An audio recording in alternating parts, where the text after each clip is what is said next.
Okay, Rob Browne here with you on this Friday morning. Had a little pause. I think, honestly, I think the computer froze there for a second. But Rob Browne here with you. We're in Memphis, where it is cold, cold, cold. We're going to entertain you the next couple of hours. We've got a great lineup, starting off with Mitch Davis, the MitchDavisShow.com. Coach John Brady, former coach at Samford. LSU took them to the Final Four at Arkansas State, and he's currently the color analyst on the LSU Basketball Network. He will check in with us in the second segment. Hour number two, William Halliday, the intern, checks in, the Auburn Plainsman, up-and-coming writer. Also, Ken Capps from Football Writers Association of America, and Bo Carter, National Football Foundation, Baseball Writers of America. 25 times a month, at least 300 times a year. We do this. Repetition is the mother of all skill. You want to be good at something? Get up and run. Get up and work out. I'm telling you what, Mitch, I've never seen this before. I guess it's because of the snow and ice, people driving to the event. But a 5K was canceled. And look, I run in any weather, but I guess they canceled it because of the weather, but they're going to make it virtual. Just reschedule the thing. How do you do a virtual? That's why we got kids going into the portal every time their pillow's not soft enough, the mattress is too hard, or they don't get their way, they throw a hissy fit. Folks, the adults in the room better stop it, okay? We're going to fix this stuff our way. It's going to be on our terms. Mitch, college basketball, man, we're rolling right now. I know you love football, and I know you love baseball, but I think you're a basketballologist, or as Kevin Skarbinski would call you. I love this new term he came up with, Hall of Fame Basketball Association of America writers. Kevin Skarbinski calls you a hoop head. All right, you hoop head. Rob, thank you so much for having me on, and I really appreciate it. It's nice to see another face. We've been iced in for the last, 5 days, 6 days, lost count here in the state of Mississippi. Our roads are still, kind of dicey. We got a lot of back roads. I live in Union County, New Albany. It's a rural area. So we don't have a whole lot of snow plows. We don't have a lot of de-icers. So we're just kind of having to wait this thing out. So hopefully we can get thawed out by tomorrow so I can make my way down to Starkville to go watch Mississippi State and Vanderbilt play basketball. So we'll see, Rob. It's good to talk with you. It's an honor, and I really appreciate you having me on. We are nothing without our guests and our listeners and our sponsors. I can assure you that. I'll tell you what I saw this morning on TV talking about the snow and the ice. This is probably in Middle Tennessee. I don't know if it was Lawrenceburg or Lewisburg or up near Hohenwald. They showed a guy in his SUV, and I'm going to bet he went on the cheap and didn't get four-wheel drive. If you're going to get a truck or an SUV, get four-wheel drive. Cost is only an issue in the absence of any added value. So this guy looked like a Tahoe, was off in a ditch off of a road out in the country, and the Amish man in his buggy and his horses, they look like Clydesdales, pulled him out. How about that for teamwork, man? That's awesome. I love seeing teamwork. Look, it's been good for people, for the ratings probably, because people are caged up. Yeah. And I've been getting out doing stuff every day. You got to. But a lot of good basketball on. Let's get started with the SEC, Mississippi State there. The Hump, they're going to do something to it, renovate it or whatever, but that's a great venue for basketball. Yeah, so they did some renovations. I don't know if they're going to, continue to renovate it, but I love the Hump. A lot of people are saying that it's old and decrepit and needs to be torn down to be replaced by something beautiful like Ole Miss. I mean, Ole Miss has a beautiful basketball around. I love the Pavilion. But the Hump has character. The Hump has been around for God knows how long. And really, truthfully, when you walk into the Hump, you can feel that history and you can feel that energy. And yeah, they've renovated the last, 6 months or so, and it looks beautiful. They put a new facade outside, and they built up inside, new concourse area, new club level, really nice. But the Hump is special. When the Hump is going and the Hump is bumping, the Hump is a fun place to play. And we saw Mississippi State on Wednesday night against Kentucky. The Bulldogs have got to try to find some offense. Defense has done really well. Obviously it's hard to stop Kentucky with Reed Shepherd and Rob Dillingham, and they got a great team up there in Lexington. But Mississippi State, man, they're an NCAA tournament team. If they can just figure out, okay, hey, what's our identity on offense? What do we want our identity on offense to be? They figured out defense, and really, truthfully, Rob, I've written this in several articles. Guys on the Mississippi State roster have got to know their potential and know what they're good for and know what they bring to the table. And that's something that Mississippi State has not found yet. DJ Jeffries is still stepping outside and shooting outside bombs.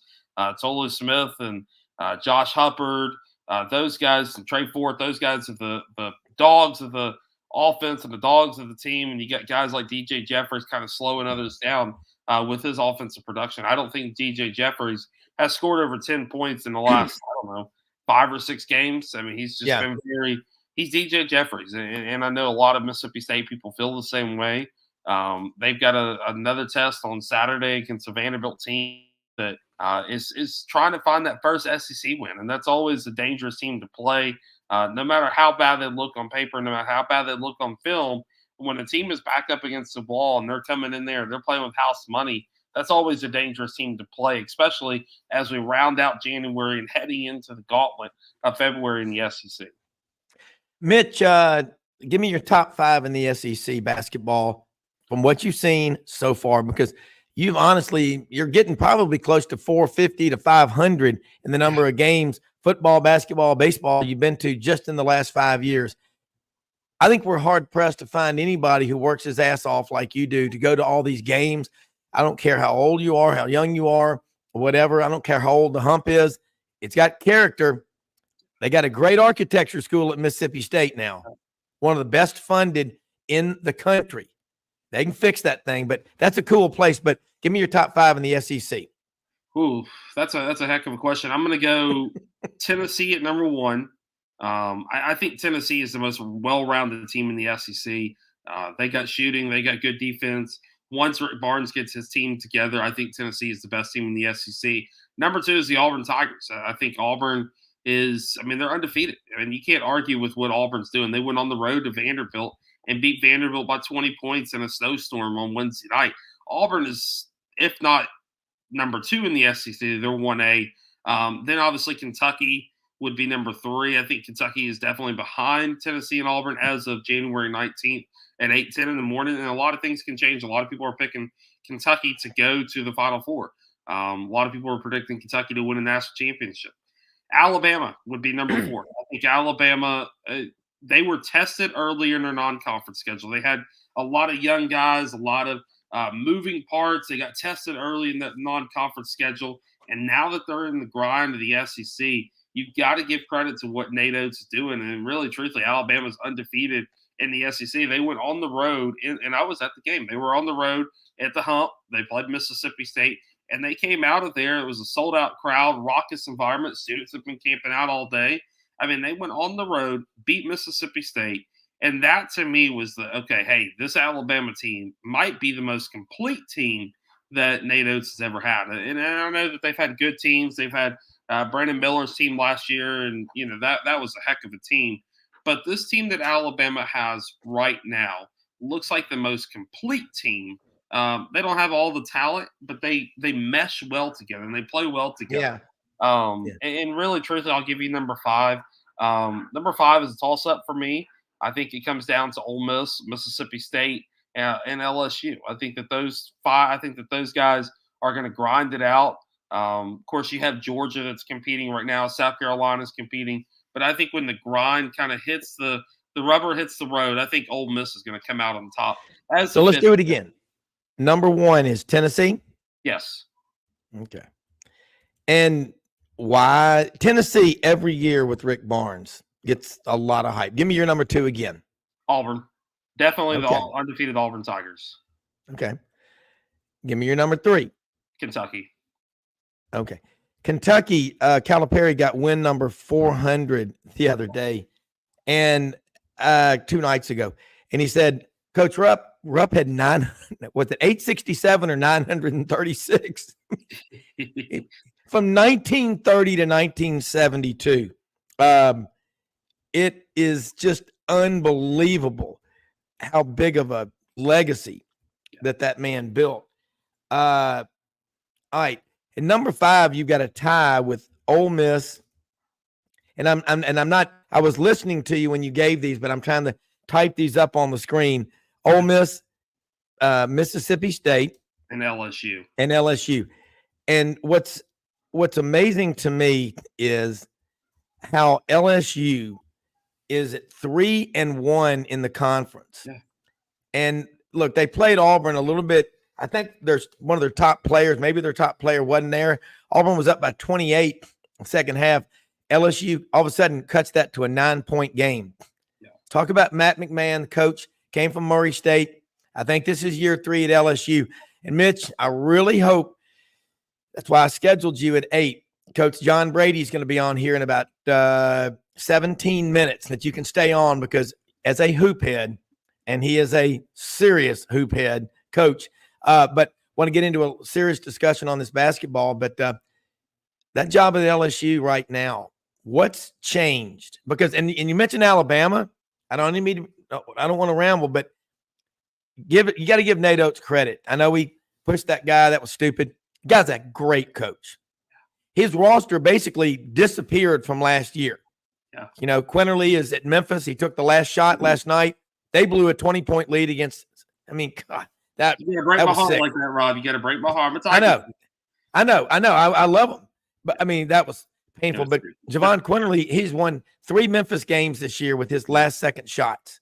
Yeah. So let's talk about LSU before John Brady gets on. Yeah.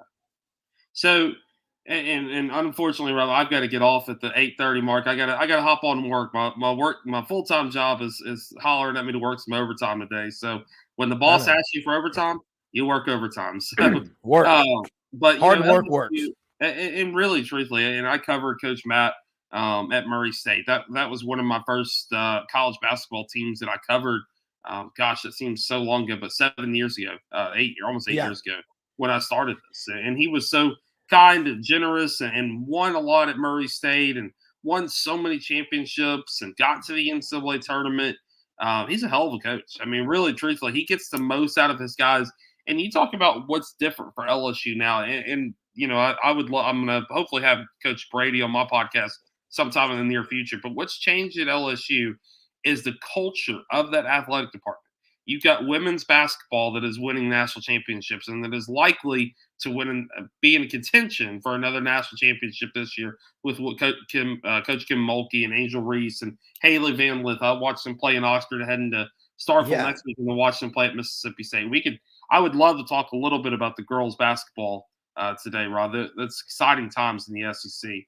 Feel free to do it. I mean, look, baseball. You got baseball. Yeah. Look what baseball's doing. Baseball's preseason number 2 in the country, and you know, I took a role with College Baseball Central this spring. Going to be hosting the SEC baseball podcast with Jake Nichols and I on the College Baseball Central. They're big brand in college baseball. I'm excited about that. I picked LSU to be preseason number 1. They've got yes, they lost Paul Skeens, and yes, they lost a couple other guys.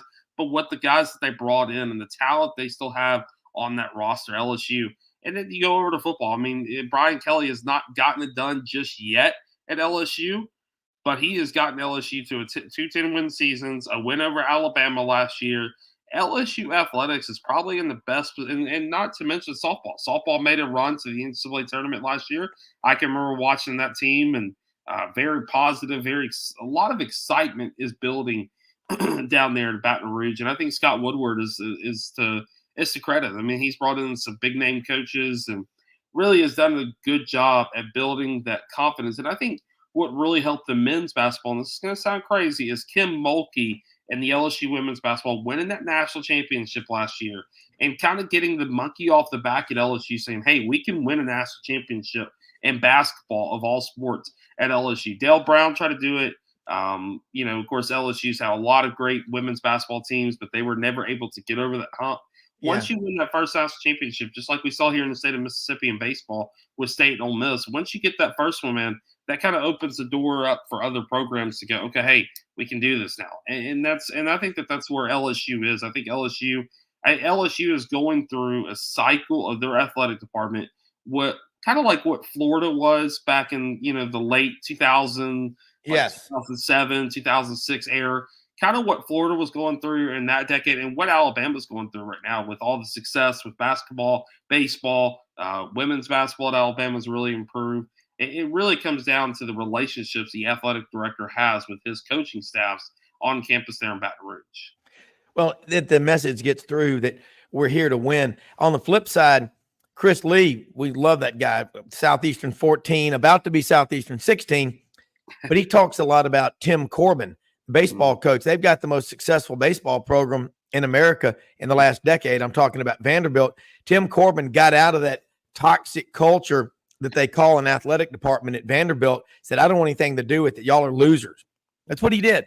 And you need a guy like Tim Corbin to be your AD at Vanderbilt because they're just checking the box. Stackhouse is awful as a basketball coach. That it is shameful. That used to be the social event in Nashville, was to be at Memorial Gymnasium when the Commodores played in basketball. And the big money in Nashville and Belmead and all, Vandy. Those people are not stupid. They're not going to invest. They're not going to row out to the Titanic for happy hour. And that's what Vanderbilt athletics is. And they deserve better. Their fans deserve better and their alumni do. But they need an athletic director with a vision. They don't have it.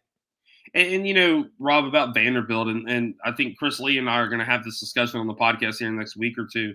The thing about Vanderbilt is Tim Corbin has done everything you could ever ask for. They made a mistake in firing Kevin Stallings. They made a mistake in not investing in football. And really, truthfully, when you go to a Vanderbilt game now, it is not uncommon for whoever's playing Vanderbilt, whether it be Alabama, Auburn, Kentucky, Ole Miss, whoever, they take over their basketball and football arena.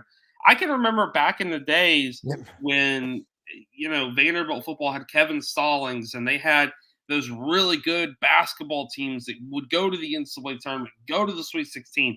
Man, you couldn't buy a ticket for Vanderbilt athletics. And now you can buy a ticket for less than $1 and you can get, you know, media's accessible. And really, truthfully, they should have given Bryce Drew a lot more time there at Vanderbilt. So, you know, let me stop you on that one.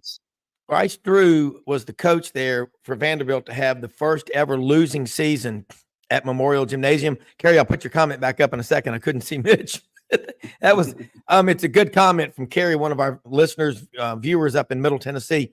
But look, Vanderbilt is football trying to get, they're late to the party. They could do better, but they're like someone, you remember in college, didn't come to class all semester and comes in the last couple of days before finals and then they want to cheat off of you. It doesn't work. But I'll say this is critically important. Vanderbilt, and Chris talks about it, has, 35 boosters that they can go to get anything they want. They got a lot of money. A lot of people want to be in Nashville, but it's been as long as I can remember. If Vanderbilt's playing Auburn or Alabama, God forbid, Tennessee, the stadium is predominantly those fans. I was at the Auburn Vandy game November 4th at Audrey calls it, they're renovating the stadium, the Skinner box. I mean, it was to get out. It took 45 minutes to get out of it. You know what a Skinner box is when they put Dr. Skinner, BF Skinner. And I'm like, wow, they have an endowment close to $12 billion at Vanderbilt. Is Mr. Krabs from SpongeBob SquarePants in charge of dispensing that money?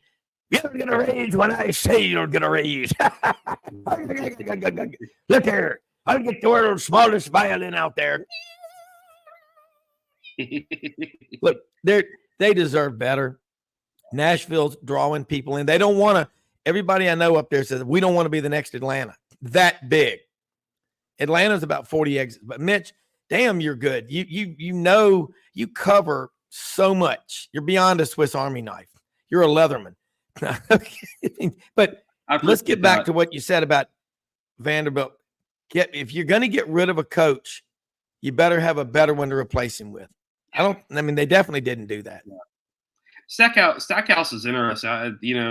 Me and him have had some fun moments in the press conferences before about asking about his talent and everything. And what did he say?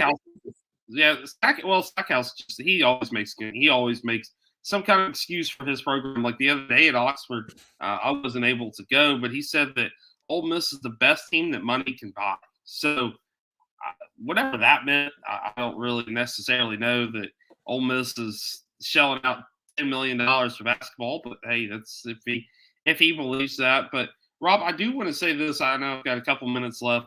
I mentioned Kim Mulkey earlier. I mentioned Yeah. women's basketball, and I mentioned covering LSU here at Oxford, and then I'm going to be going to Oxford next Sunday to cover, I think, Ole Miss and Arkansas or something like that. The game of women's basketball, people need to continue to grow this. This is such a great product, and here's the thing here, and Rob, and I know some guys, and I know some older gentlemen will say, "Oh, well, who cares about women's sports?" I get that, whatever. I do. But A lot of people do.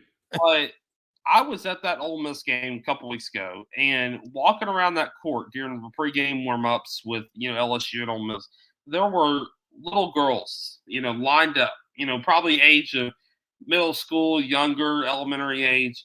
They were lined up around the court yelling for Angel Reese and Haley Van Lith, and of course a lot of the Ole Miss players. And those players were acknowledging those girls and giving them a hope that I think that really should transcend all across different walks of life and everything, and that is something that I think women's basketball has kind of turned into, is kind of be that bridge, that gap builder, because the tickets are reasonable at $10-15. It's usually general admission. There were people, and I know it was LSU, but there were people camped out 2 or 3 hours before tip-off to get into the seats to go see Angel and go see Haley and Kim Mulkey.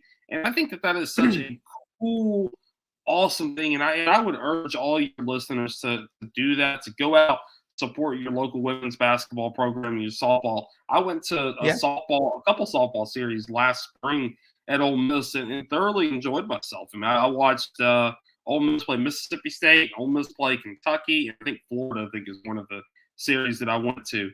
And, we talk about pouring money into football. We talk about pouring money into baseball, basketball. But our women's sports, man, we're seeing a completely changed culture around women's sports in the SEC. I mean, Mississippi State is getting brand new softball facilities. Ole Miss is getting brand new softball facilities.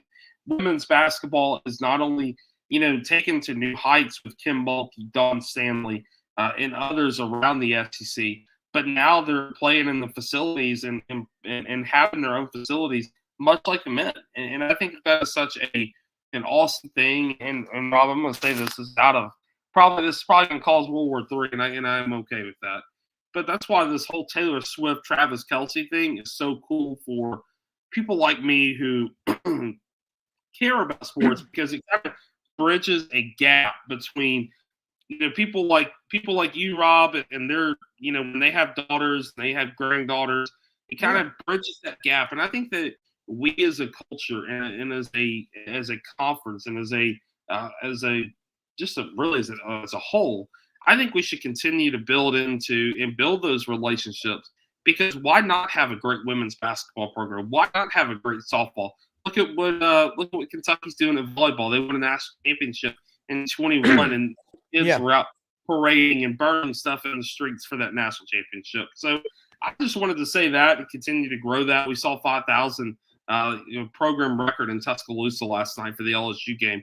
We're seeing attendance records. That LSU Ole Miss game saw close to 10,000 fans yesterday in Starkville. Even though there was an ice storm, there were 6,000 to 7,000 fans for the Tennessee game.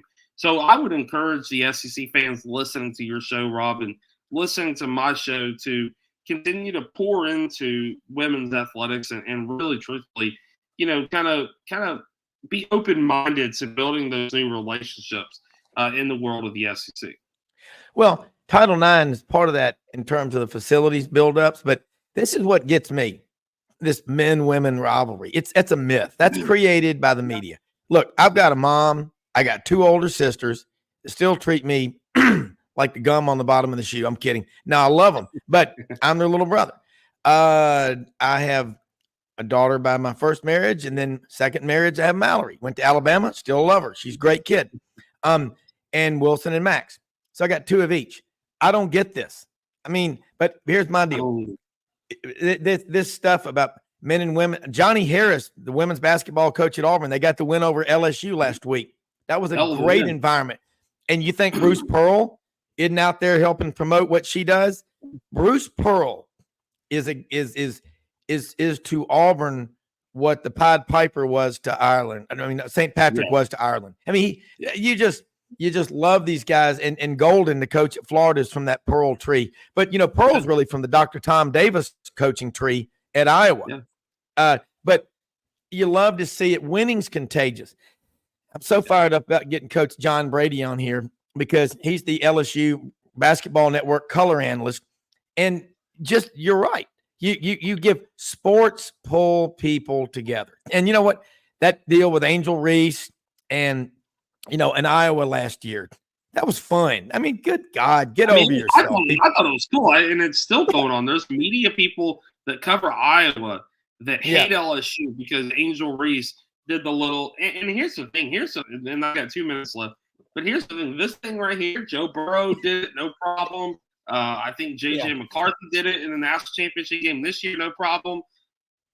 Angel Reese does it because she's from LSU and she's from a different walk of life. And those Iowa, how do you say that? Iowans, whatever. Iowans. The correct term is Iowans for $50. Can we get it? Hawkeyes, whatever. Hawkeyes, yeah. Hey, look, I can go on and on about Angel Reese. I have fallen in love with this LSU women's basketball program. I love what Kim Mulkey's doing. I've had the opportunity to cover Kim Mulkey, be around Kim Mulkey. So to the Iowa people, and as I sign off, be like, baby, we'll get another one for the conference in a couple months. So here's Coach Brady. I know you got to go, but Coach, welcome and thanks for taking time to join us here on Sidelines. We really appreciate it. We're watching LSU. And that is watching the men's team. And Mitch is talking about Kim Mulkey and women's basketball. Just real quick before you go, Mitch, Coach, I got to ask you, when you were coaching college basketball, you were just as fired up. You wanted to see those women succeed too, didn't you? Okay. Can you hear us? I'm having a hard time. Hearing you. Try me again. Yeah.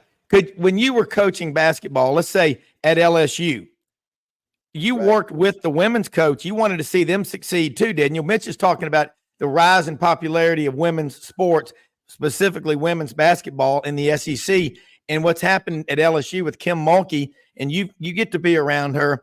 I think she could get you fired up to do anything, but that's spreading like a wildfire all over campus, isn't it? Well, Kim Mulkey is one of the few women's coaches I know that could probably coach the guys as well. I think she's that good. And then, I was here with Sue Gunner, who was a great coach, and then Pokey Chapman took over for her. And, in 2006, both of our teams went to the Final Four.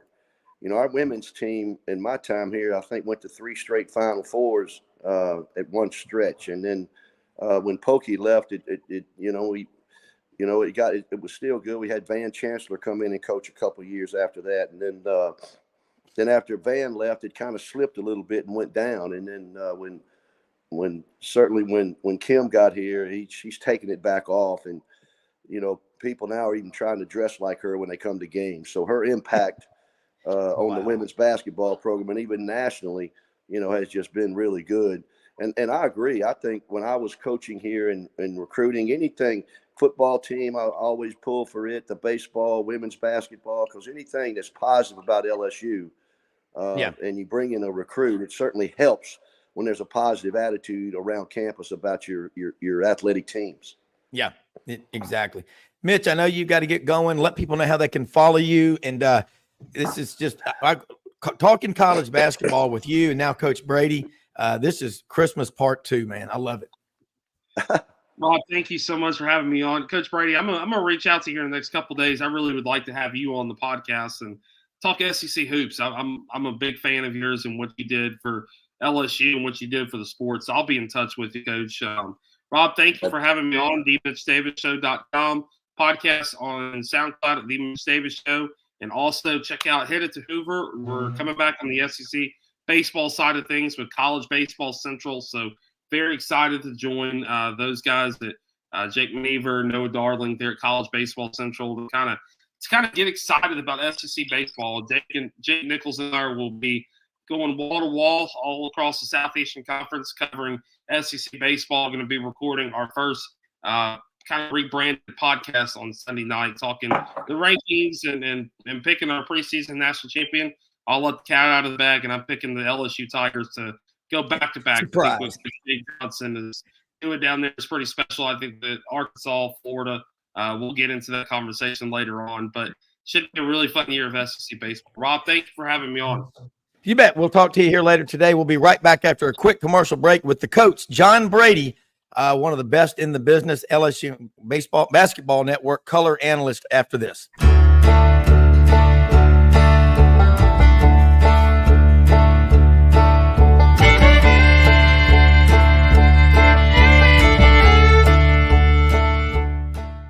In a perfect world, you'd set a health goal and results would happen overnight. In this world, the real world, it takes time, dedication, and the right support to achieve your best self. The Vitamin Shop's health enthusiasts are here to make sure you're not wasting a single moment on the wrong supplements. From the highest quality sports nutrition and superfoods to the most sought after trends, you'll find a huge variety of science-backed solutions for every goal. And the people to help guide you along the path to greatness.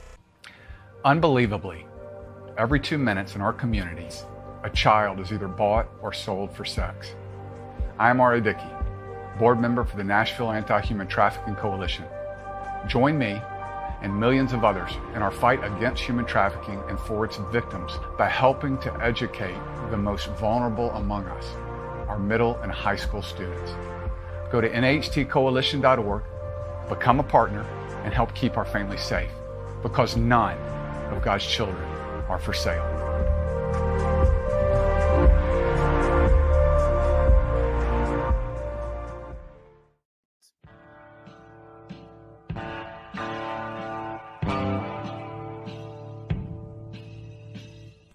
Red River Ford and Toyota, located in Wynne, Arkansas. If you're in the market for a new or used car, truck, or SUV, call, go online, or drop by and see them. Located 45 minutes from Memphis, go off the 4-city exit on I-40 and go north about 15 minutes on Highway 1. Easy to work with and still believe in customer service.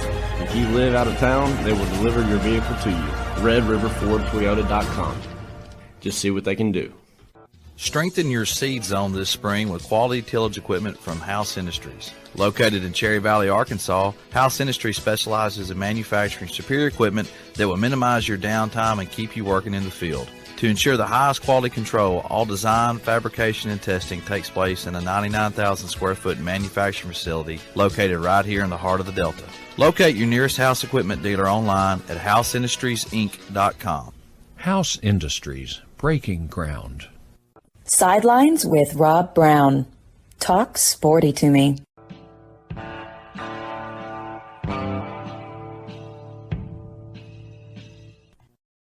All right, back with Coach John Brady and Coach Mitch. Mitch has been with us since we started the show back August of 2019, and he was with Rivals at that time covering Memphis, but is probably been to close to 500 basketball, football, and baseball games over the last 4.5, 5 years. Really gets out there, living in New Albany and covering Mississippi State as a beat school. Grew up as a Kentucky fan, Memphis, Ole Miss, and we gave the top 5. This is pretty cool. I said, give me your top 5 in basketball in the SEC. And I'll put this list back up here again for you. And it's funny. He's got Tennessee 1, Auburn 2, Kentucky 3, Bama 4, Ole Miss 5. In a three-way tie for 5th, he's picking he's got in a three-way tie for 5th, he's got Ole Miss, Mississippi State, and LSU. That's pretty amazing. And I know he knows basketball, but I watched LSU play Auburn the other night. I watched y'all play Ole Miss Tuesday night. First off, you're a coach, man, and they ought to have you on SEC Network. But what are your thoughts on what's going on at LSU? This is one of the better stories in basketball. Yeah. You there? Okay. Looks like hopefully he didn't freeze. Yeah. Coach, can you hear us? You're kind of freezing up on me, cutting in and out. Okay, you want to try to reboot and then come back on? If is that's better now? Okay, go ahead. Yeah, you're fine now. Mississippi, the LSU team. What's happened with it is Jalen Cook became eligible. The NCAA let double transfers play now, which is going to open up a whole nother conversation. Yeah. Well, the immediate eligibility you're talking. We don't turn it over as much. Yeah, immediate eligibility, can transfer anywhere and play with no penalty multiple times. That's another thing that's going to add a little more confusion to this college. Well, it's another conversation, but the addition of Jalen Cook has helped our team. Hello, can you hear me? Yeah, you were here. Can you hear me? Yeah, we got it. I think there's just Jalen Cook's helped us because. Yeah, Jalen Cook's helped this team because we don't turn it over as much. Offensively, we settle down, particularly in the. Yeah, he's doing the majority of handling the ball, and I think also he's had a big influence on Jordan Wright's ability to play. Jalen Cook taking all the ball handling duties mostly, and our team is much more efficient offensively. We don't turn it over. We're rebounding the ball better, and we've made shots lately. And I think the biggest thing I've seen within the SEC is teams don't make shots. There's been some teams that we've played haven't shot the ball well at all. And I think one of the keys to playing in the SEC this year, if you can get teams in the half court, take away easy baskets, take away turnovers that lead to easy baskets, don't foul carelessly and put teams on the line, and limit teams to one shot and make them play in the half court, I think a lot of teams have a chance to win some games if they can do that on a consistent basis. Yeah. And Coach, what you want to try to reboot this? That might be the problem. Try to turn it off and come back on with us in just a second, and then we'll get this figured out. The bottom line is, and I'm with Coach. You look at what's going on with LSU, and this 3-1 start is amazing because just a few years ago, LSU went through the probation. But Coach, we got you back on here. We'll try it again. You might want to. What I was going to say, if you could turn off, if you could go ahead and turn off your thing, and then just hit the link again and come back in. Try doing that. Okay. Whoop. All right. And I think what we'll do while Coach is trying to come back on is when I look at the SEC and I think start over and Kentucky, Auburn, Tennessee, Alabama, Ole Miss, Mississippi State, LSU, they're all really good this year.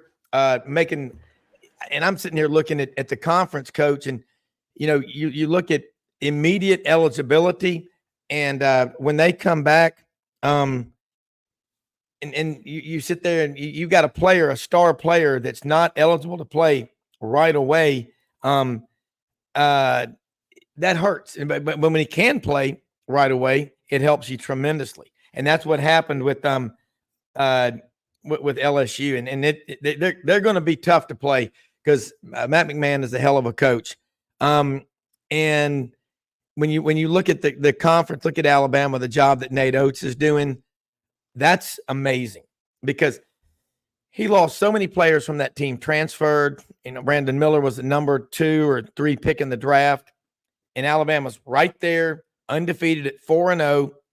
And I know that both Auburn and Alabama have to play this weekend. Auburn's got Ole Miss in the jungle down there at the Neville Arena. And then they will play next Wednesday, Auburn and Alabama. That will be it's Tuesday or it's Wednesday. Yeah, that's going to be a big, big game in the SEC. So be fun to watch that one. And I think that the conference that football is so big in the South that they start playing college basketball November 1st, and you have to go all the way until now to where we're really getting 100% of the attention. Okay. By doing that, now we're getting the full focus in the conference. And I think there's a lot of interest in SEC basketball, college basketball around the country. Who's the best team? We're going to get into this when we work this out. But UConn sitting there is the defending national champion, number one. They've won 4 or 5 national championships. They're one of the most tradition-rich programs in the country. They don't have much of a football program, but they've got great basketball. I think the Big East, when it was in its prime, there was really nothing like it in college basketball in America. And that was the tough thing when that conference folded. I mean, that hurt. But I mean, if you love college basketball and you're a purist and you love the game, you love to see it played at its best. Let's bring Coach Brady back in here. Coach, hopefully this will work out now, but we're talking about the best basketball leagues in the country, the best teams. I can hear you now. Go ahead. Yeah. Is this any better, Coach? We may be just having some technical issues with this morning with your connection. I mean, everything's good on our end. Can you hear us? Yeah. Coach, can you hear us on your end? I'm not sure if you can or not. You're frozen. Looks like you've got a connection issue. And while we're working through that, you're freezing up. But I think the best basketball league in America right now, is it Big 12? Is it the SEC? I don't know. We're going to take a quick break, and we're going to come right back, try to work this out, and get Coach Brady on the air with us on Sidelines after this.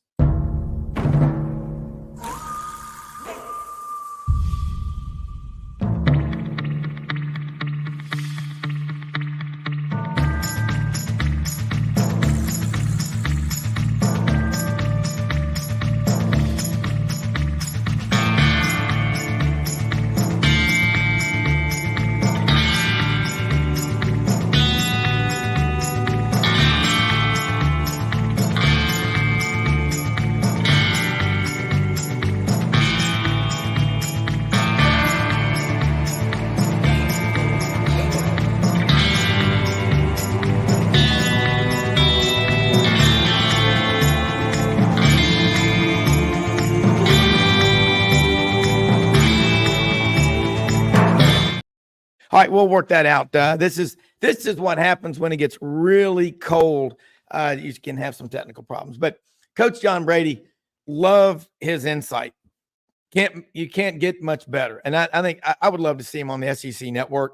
I think he'd be a great analyst. I don't know if I want him doing the games, if I want him in the studio.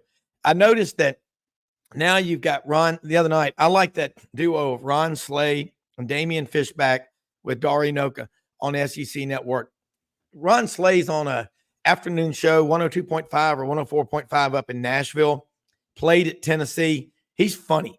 And Damian Fishback, of course, played at Auburn on that 98-99 team that won the SEC, was a number 1 seed in the NCAA tournament.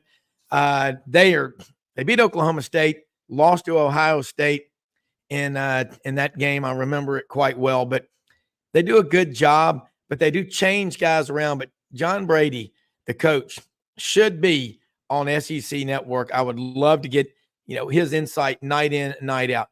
And looking at you take a look at the top 25 rankings in college basketball right now, which conference is the best? Big 12. It's hard to go against the Big 12 when you're looking at rankings. But they're just Kansas State, Baylor, and I look at just every year, college basketball, the popularity of the sport, and I'm sitting there saying to myself, in the South, it's getting stronger, it's getting bigger and bigger. But here's the AP top 25. You've got UConn at number 1. Purdue at number 2, and Purdue every year lately, they've been in the top 1, 2, 3. They don't do a whole lot in the tournament. Kansas at number 3, UNC number 4, Houston number 5. Well, you remember Houston last year had to go to Birmingham and play. Auburn looked great in the first half. Second half, I mean, Calvin Sampson is a hell of a coach. They just took Auburn out. That was a big game. Both Auburn and Alabama playing at Legacy Arena. Tennessee at number 6. Tennessee's 12-4. Everybody, Rick Barnes is a hell of a coach. But every year, Tennessee gets in the top 5, top 6. And they don't go far in the tournament. That's just the story on them. And we're going to see if Coach Brady can get on here and he can agree or disagree with me. But, I've got a lot. I'm looking at these rankings. Duke at number 7. I mean, how good are they? John Shire, is he going to make it through this year? He was handpicked to be the successor to Mike Krzyzewski. And I still Coach K, I'm a big fan of, but I didn't like the farewell tour. That was a man crush by Duke Vitale, and it was too much. And I don't think Coach liked it. And you just have to say to yourself, okay. And Coach Brady's in a different place than he normally is, so that may be the problem. I know we've had some issues this week doing the show, but looking down this list of the top teams in the rankings, Kentucky number 8, number 9 Baylor, number 10 Memphis. They blew a 20-point lead last night, lost to USF at the FedEx Forum. Wisconsin 11, Arizona 12, Auburn 13, Illinois 14, Oklahoma 15. Utah State at number 16, Marquette number 17, Creighton 18. I mean, the Big East, they're good. TCU, BYU 19 and 20. That's Big 12. Okay. Dayton 21, Ole Miss 22, Florida Atlantic 23, Iowa State 24, and Texas Tech 25. Well, you look at and the job that Chris Beard is doing at Ole Miss. Now they're 2-2 in the league. They lost their first game 90-64 on the road at Tennessee. Then they went and got a win over Florida.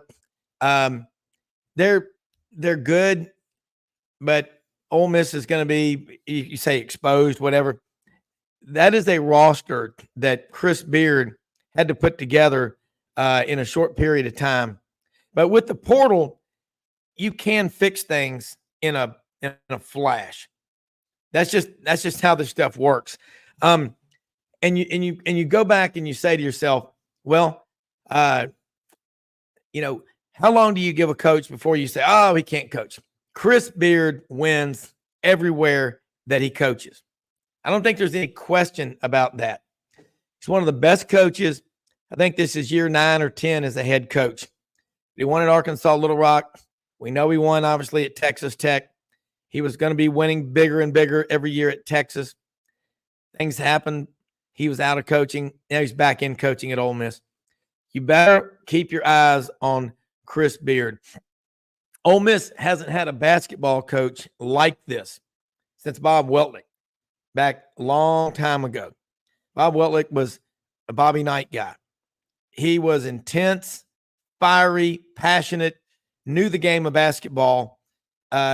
He brought up, made a lot of people love Ole Miss basketball. But Chris Beard will get the job done. The Pavilion is a great place to watch college basketball. I don't think anybody's more than 46 feet away from the arena there at the Pavilion in Oxford. I mean, just like the Jungle in Auburn, 46 feet. That's the future of arenas. Tennessee with 21,000 and change. Rupp Arena, 23,000. And it's when you play Kentucky in Rupp Arena, it's an older crowd. And they are there almost like they're going out to dinner. They expect a 5-course meal, and the officials usually help. But you'll be playing Kentucky there. It can get loud, but these smaller arenas, the 9,000 to 10,000, that's the future. Cameron Indoor Arena at Duke, 8,500 seats. That started it all. Just like I always call it the Grove effect. People have always tailgated at college football games. But what they've done at Ole Miss is they took tailgating to another level. And that now everywhere you go, there might be 90 or 100,000 people inside the stadium in Tuscaloosa or Auburn or Baton Rouge, but there's 50 or 60,000 while the game is being played, tailgating outside. That's what has happened. It's been incredible to watch it. And you go out and you look at the growth of college basketball on every level. In the SEC, the women's game, I mean, look what Pat Summitt did at Tennessee with 8 national championships. Gino Ariana has won so many at UConn, I've lost count. And then the men have won 5. There's no better men's and women's college basketball program in America than UConn up in Stores. So think about that. And when the Big East was rolling, it was hard to beat the Big East basketball tournament at Madison Square Garden. Jim Boeheim just retired after 112 years at Syracuse. Roy Williams is out. Coach K is out. Yeah, they were older, but not that old. That's a relative term. I don't think they wanted to deal with NIL. I don't think they wanted to deal with the transfer portal and all that. But we know the guys have always transferred. That has always been going on. And you think about where are we going in the future? We better fix it. But if you're a new coach, because in college basketball, like football, things can go from really good to great to a nightmare that you can't wake up from. That's where we are. But I love what's happening in the SEC. And I look here at University of Memphis. I look at Penny Hardaway, what he's got going on. I think 13 of the 14 basketball players on the Memphis Tigers this year are transfers. So, I mean, again, people, you go to the game, it's you. How do you bond with them? How do you get an identity? And when I say the free market will work this out, that's just the law of natural attrition. You watch what'll happen. Fans will show their angst, their anger. They won't support it, and then there'll be questions, and there'll be big question and answer sessions and forums about how do we fix college basketball. Well, change the transfer rules, because if you're allowing, college is supposed to be about education and teaching you lessons of life. One lesson that you better learn now: you can't just quit every time something tough comes your way, because you'll quit everything tough that comes your way the rest of your life. You can't do that. It does not work, especially when you're married. You're a man, you got a wife, a woman, you got a husband, you got kids, you have obligations, things you got to pay for. You can't just transfer to another family. You can transfer jobs. At the same time, everyone I know that is successful in business sticks it out. They just grind. Tony Allen, Memphis Grizzlies, love him. Oklahoma State Cowboy, grit and grind. But that's what you have to do. Okay. There are going to be things that happen during a show. And Coach John Brady, we're going to reschedule him for next week. Technical problems. He was at a place he isn't normally at. And the demons that are out there with the web and all like that gobbled him up. But he will be back. He's tough. Love getting his insight in college basketball, because there is so much happening so fast. Are there enough hours in the day to get to it? Yeah, we try to. 6 times a week, sidelines. I'm looking here at going ahead into hour number 2. Bo Carter is going to join us. National Football Foundation, and William, the intern, Halliday as well. What I'm going to do is I'm going to take a quick commercial break, and then we're going to come back and we're going to get into a serious discussion about what's going on in college football, the portal in Alabama. That stuff going on down there every day, every few hours, another player leaving. This is crazy. I mean, is Kalen DeBoer, what is he saying? Why do think of if you're a football player, a high school kid, you signed with Alabama. And Coach Saban, yes, the coaches are important, critically important, but you're just all leaving. I mean, this is what's happened. The me generation, me too, whatever. No, this is the me generation. It's all about me. We're going to talk about it hour number 2 after this quick commercial message.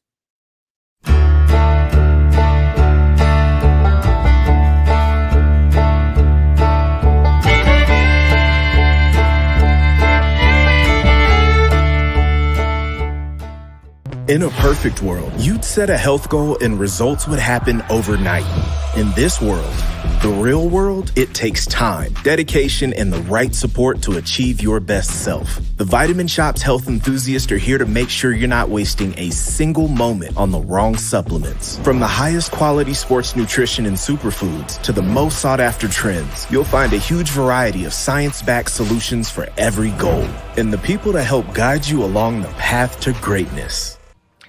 Unbelievably, every 2 minutes in our communities, a child is either bought or sold for sex. I am R.A. Dickey, board member for the Nashville Anti-Human Trafficking Coalition. Join me and millions of others in our fight against human trafficking and for its victims by helping to educate the most vulnerable among us, our middle and high school students. Go to nhtcoalition.org, become a partner, and help keep our families safe, because none of God's children are for sale.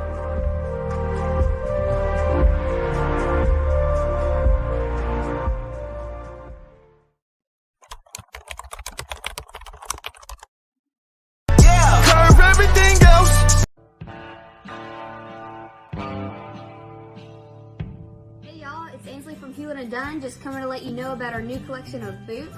It's going to be our dress boots. They're the horsepower collection, and they're genuine exotic leathers and really comfortable. Comes in all different sizes and patterns, so come check them out.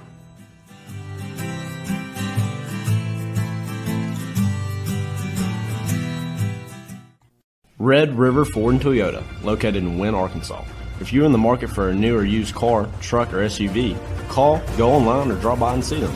Located 45 minutes from Memphis, go off the 4-city exit on I-40 and go north about 15 minutes on Highway 1.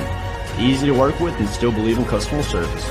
If you live out of town, they will deliver your vehicle to you. RedRiverFordToyota.com. Just see what they can do.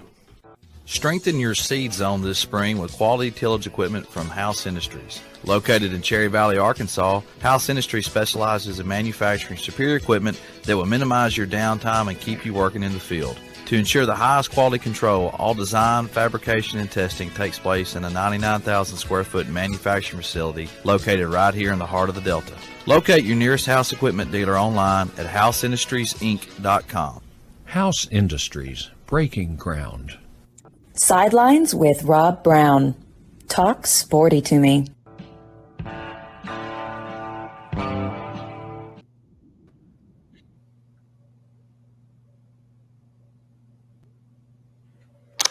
Hopefully got a better connection with you, Coach John Brady, right now. Yeah. Bo Carter, National Football Foundation, Baseball Writers of America.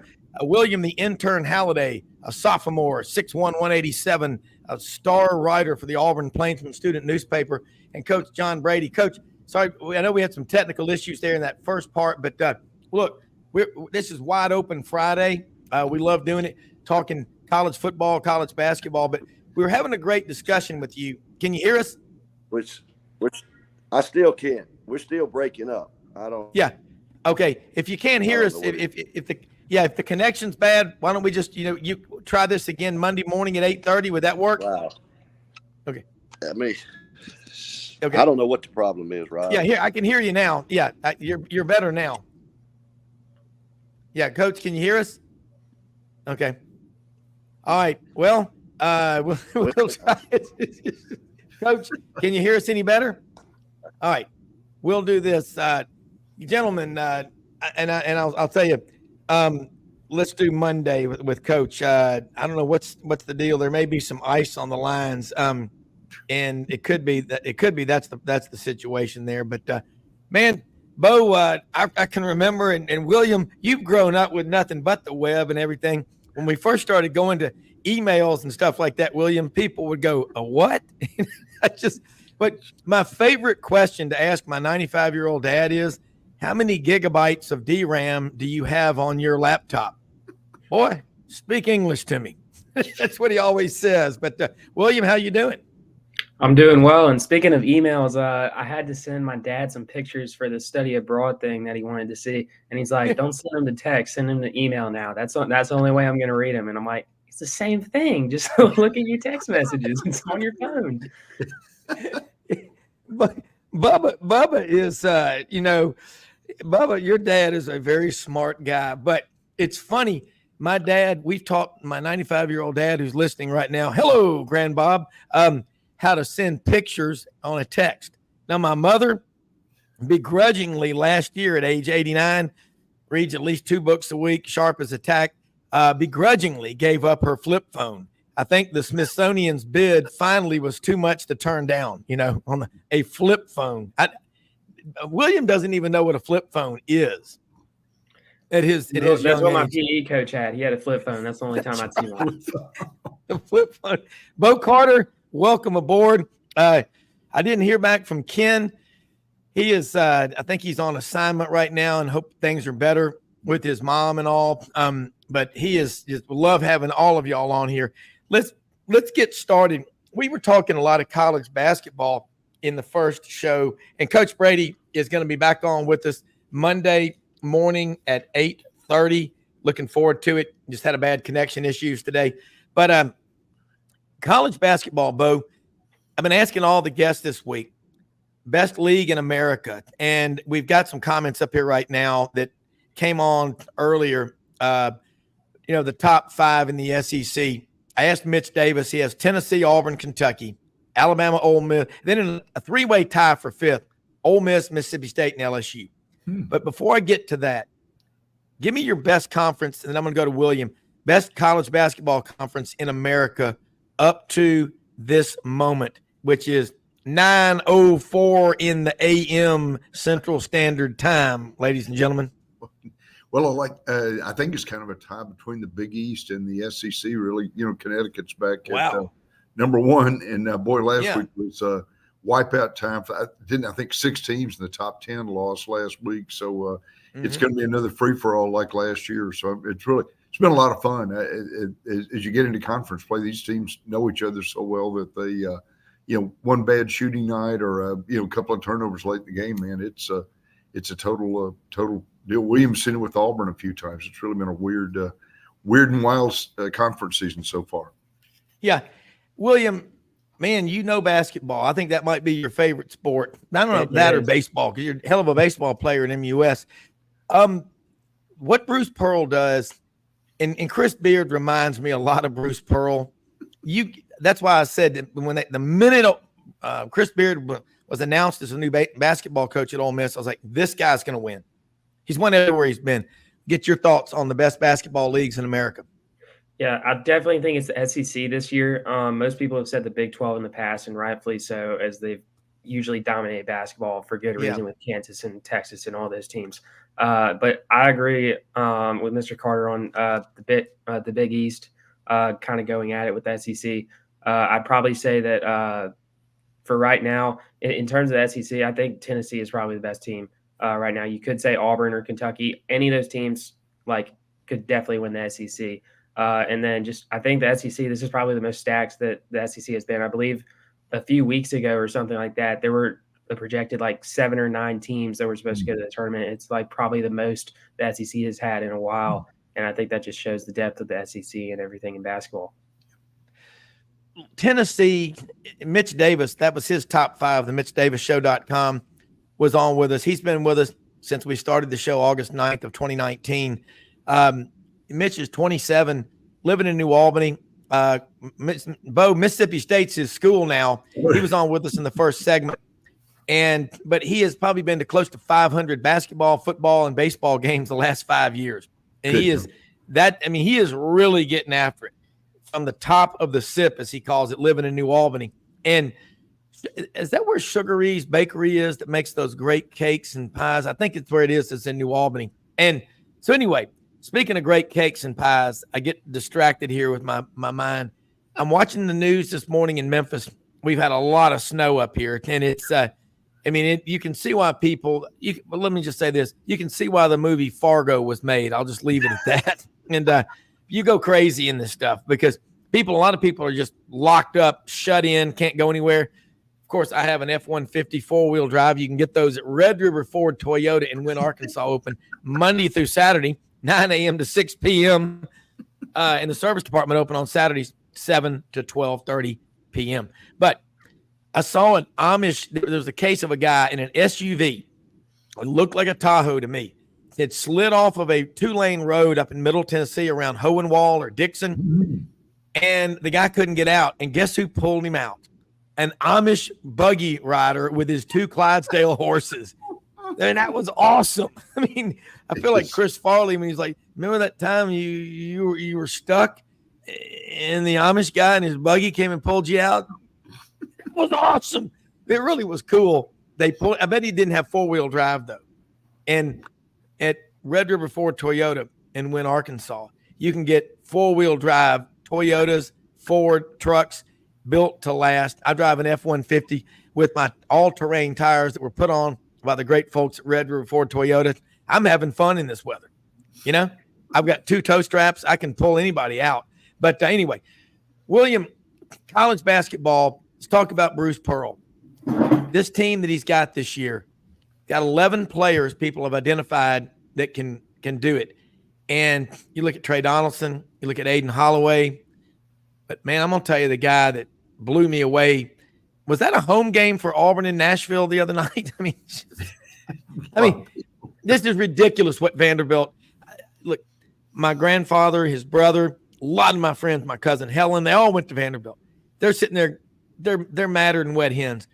But William, you look at that game. Auburn's only won in Nashville 3 times in the last 21 years. If this were school, Auburn would be failing. That's an F, a 15. Yeah. When I was watching the game, you could see the whole, like, behind one of the goals, it was just all Auburn. It just kind of shows, I mean, Auburn loves to travel. You saw the football game this year. I think it just depends on how Vandy's doing, really, in the sport. I mean, last year you kind of saw the students kind of packed out their student section in some games, especially towards the end of the year for Vandy.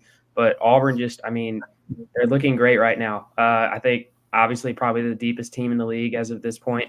They can play anybody 1 through 10, 1 through 11. Leor Berman, the one white dude that plays can knock down 3 every once in a while. Yeah, I believe he was a former walk-on and got a scholarship somewhere in the past year or something.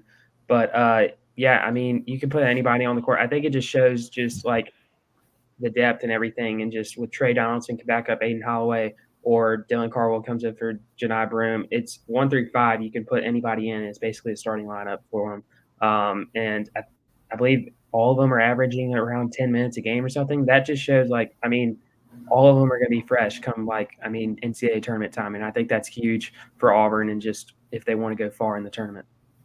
Well, it is. I mean, and now, granted, Nashville's becoming, again, people up there don't want it to be the next Atlanta, but there are a ton of Auburn graduates and just fans up there. And it's, 80 miles from Huntsville. The Alabama line is 70 miles away. They played in Memphis, it'd be like that. But it's inexcusable, Bo Carter.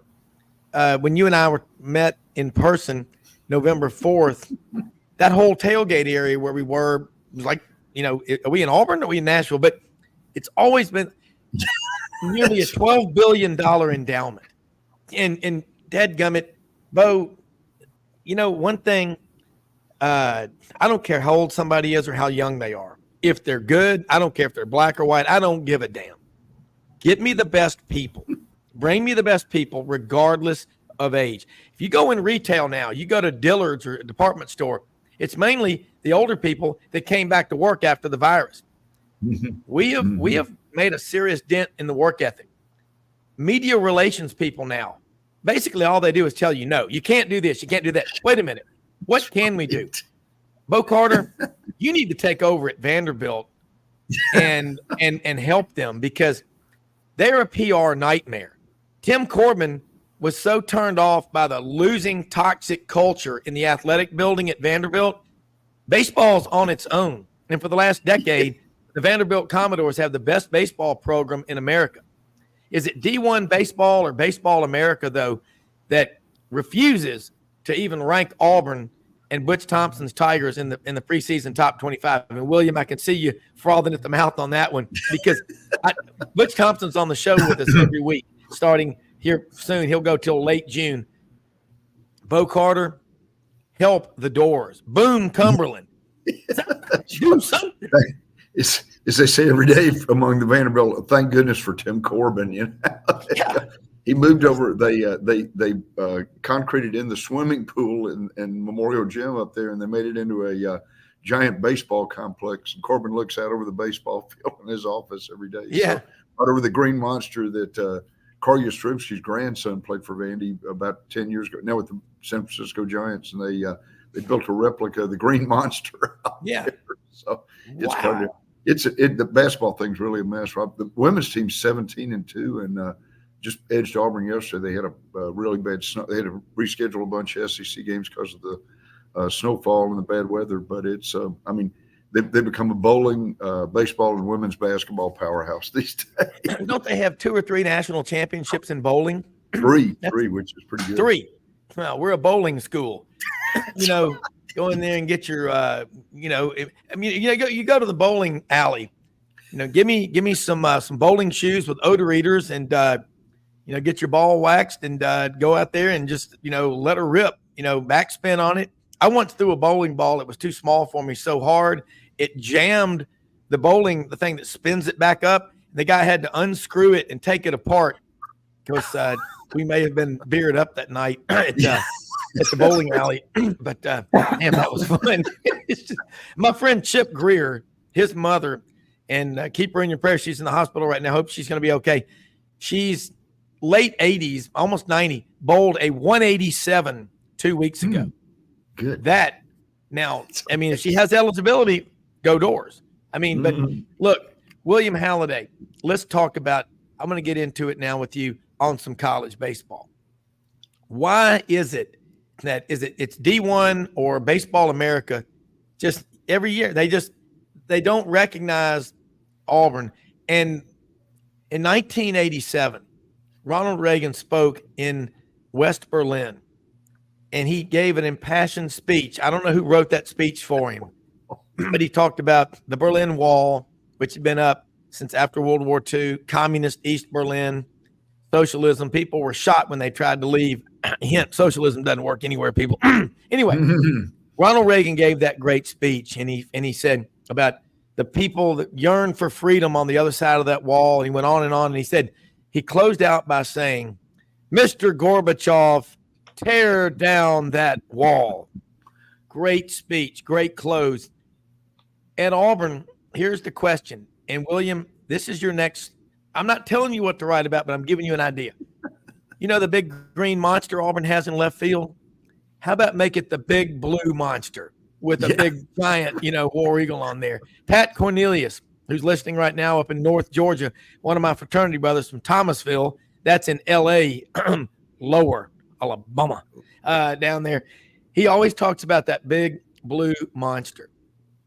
Mr. Butch Thompson, Mr. Tim Corbin, tear down that green wall and put back in the big blue monster. I give credit to Pat Cornelius. Yeah. I mean, that would be an awesome idea, I will say. I don't know if you've seen, but on Instagram, they were building a student section for the Auburn Jungle out in the field. That's something to be excited about, I'd say. And I think that would give the Auburn student fan base something to cheer on for sure. Usually it's fraternity guys that are setting up out there and cheering them on. Otherwise, people will just be in the student section on the left side of the field. But anyways, about Auburn and just question was about them not being ranked every year, I believe, or something. Yeah. I mean, you look at a team like Vandy, someone with pedigree that's done well every season pretty much. I mean, I don't know if they're in it or not, but that I would just say just kind of pedigree. I mean, Auburn's done well the past few seasons in baseball, I'd say, and I think they should be in the rankings. But I mean, it's really what you do toward the end of the year that really counts. So I think look at basketball this year. You had like 10 or like something like 8 or 10 teams that were in the top 25 in preseason. They're now out of it and aren't looking like they're going to get into the tournament. So it's really what you do toward the end of the season that counts, I'd say. No, it is. And Bo, you're Baseball Writers Association of America. You've forgotten more than I think William and I and everybody else know about baseball. You were at Mississippi State when, they started all this. You're writing a book, Tales of Mississippi State Athletics. Wrap this one in maroon and white as Bo Carter comes to midfield to throw out the celebratory first pitch of the game. Talk about how you built that grassroots culture. Again, you were there in Starkville. And William, I got to tell you, it ain't just the college kids and the guys in the fraternities and the girls and sororities, whatever. The two most important Greek letters at Auburn are AU. Don't ever forget that. I mean, tell you, that outfield crowd out there, they're having more fun than a barrel full of drunk monkeys going down the side of a mountain. I mean, it is awesome. And they just put $32 million of improvements into the Plainsman Park Hitchcock Field. It's unbelievable. But, Bo, let's wrap this one in maroon and white. John Carrero and Jim Ellis. Jim Ellis, 46 years. Yeah. Jim, 46 years behind the microphone calling Mississippi State baseball. It's quite an amazing thing. Rob, before William was born, in the late 70s, even the 60s and 70s, they had the head coach at LSU was the equipment manager for the football team. Really nice guy. Jim Smith, they won a conference championship in 75. Kentucky had a coach that had to work in the bank in Lexington for 4 hours a day, supplement his salary, and he was also this? Kentucky. What year? Early 70s, 74, 75 back in. You get that, William? You had to have amazing. It is Bo, amazing. Let me just insert this to you, and then I want you to pick back up. William, do you ever collect baseball or football cards or basketball cards? You get the gum, I used to when I was younger, but I don't really anymore. Well, when you're older, you're going to wish you did when you were younger, collect more of them because you can finance a home on a nice island in the Caymans or something like that. But I'll tell you what was cool, and Bo knows this. It used to be you'd look on there and say, William Halliday, linebacker, Washington Redskins. In the offseason, William is a bank executive at First National Bank of Bug Tussle or whatever. You had to have another job. And to put things in more relative terms, William, Vince Lombardi, you're familiar with him, the great football coach at UAB, the Green Bay Packers. He once had a player, and Jim Tunney, the dean of NFL referees, talked about this on the show, who wanted to renegotiate his contract. He was making $6,500 a year, and he wanted $7,000. Coach Lombardi said, "We ain't paying a penny above $6,500." And the guy went somewhere else. He said, "I'll help you pack." I mean, Bo Carter, let's talk about it. Those early years. So Jim Ellis started in, I'd say, 1978? 79. 77, 78. So you were there, college baseball on the there's no better sport to attend in person than a baseball game.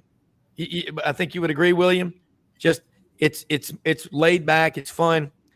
But college baseball on the radio. I mean, Bo is a purist listening to Jack Buck and Mike Shannon opening up an Anheuser-Busch in the 7th inning. Mike Shannon, Jack Buck, KMOX, AM 1120.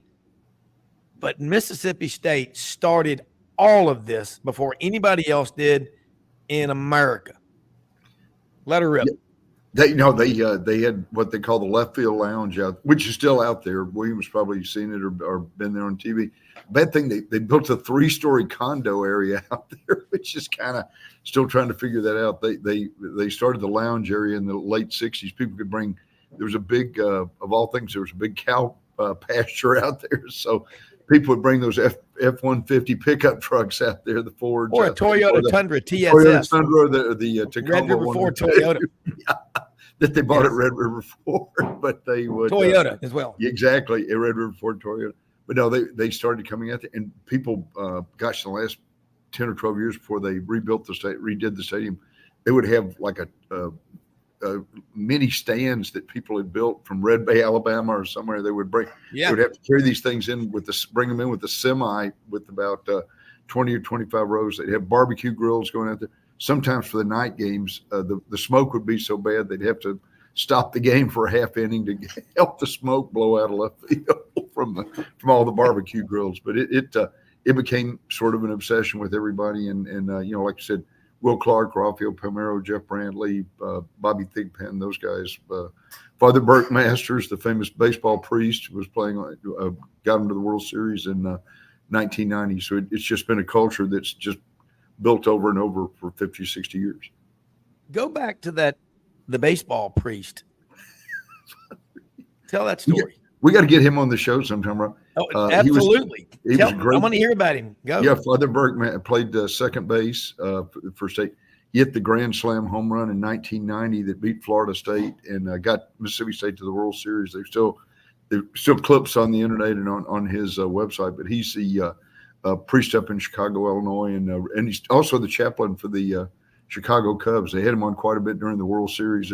Father Burke, I hope you said special prayers for the Cubs when they won it that year. But can you get him on the show? Human being. Yeah, we'd have to. Yeah, just look up Father Burke Masters, or it's. I think he's outside Chicago now, but one of the all-time good. He'll come on the show and talk baseball with you, I promise. Oh yeah, I mean, look, as an Episcopalian convert, Scotch-Irish Catholic now, I would love to have him on here. William, look, we've been talking football, basketball, baseball.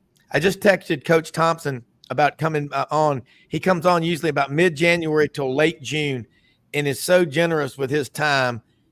Usually on Saturdays. Sometimes we have to flip it around during the week.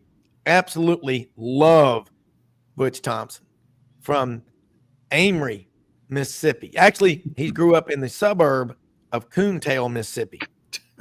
Butch Thompson, absolutely love. William, have you had much of a chance to interact with him at press conferences, do some stories on him about what he's doing with Auburn baseball? I have not, unfortunately. It's kind of basketball season right now, and then last season didn't get much of a chance either. So hopefully I can get more of a chance this season. All right, we got to get you on the show with Coach Thompson when he's on, and also Bo as well. I think the rise in popularity of college baseball is, yes, there are guys coming and going in the portal, but it's not as much as you see with football or basketball. There's more of a team. Now look, Sonny D a couple of years ago at Auburn, he'll give Babe Ruth a good run for his money. The big boy at the plate. You're going to have guys transfer. Guys have, Bo, for the record, put things in perspective as our historian. Guys have always transferred since you got into the business, haven't they? Yeah, really had. Auburn took great advantage. I think they got 5 players from Samford that year that they Sonny D. They went to the World Series. Yeah. Samford was the AAA farm club, and the kids wanted to go, and the Samford coach was not upset about it. Hey, those things. You got a great team. Get a great program going, and those things. It's. I'm like you guess. William's probably seen this. It's not quite as prevalent in baseball, track and field, et cetera, cross country. But boy, football. I hope Alabama's got enough people to have a team next year, Rob, as you were talking earlier in the show. Yeah. It's amazing. Okay. And here's another thing. I mean, William, you're watching what's going on at Alabama. You were raised the right way, went to a great school, MUS. My school, our biggest rival. But we all work together.